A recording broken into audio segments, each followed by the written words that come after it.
For those of you that don't know what shed hunting is going out and finding these deer's antlers every single year when they drop them. A deer will drop their antlers every year and regrow them in the summertime.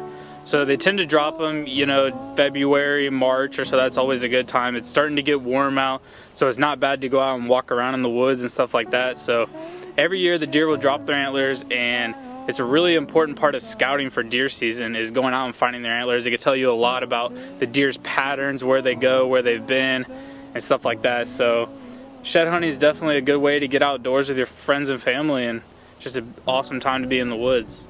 Deer drop these antlers everywhere, but a good place where we were finding them on this certain property was along fence lines, because this property is surrounded completely by a fence, and the deer are coming on the from the neighbor's properties, jumping over the fence, and when their front legs hit the ground, it jars their body and makes it so their antlers fall off sometimes. So fence lines are always a good place to check. Other places that are good are like real thick bedding areas, or travel corridors where deer are traveling a lot to go from bedding to food, because during those late winter months, those deer are always usually going from bedding to food, and where they're spending most of their time. Once the antlers are ready to fall off, I mean, just every little bit of knocking them on a tree branch or just that little bit of jarring will make them fall off, and you can find them in many different places.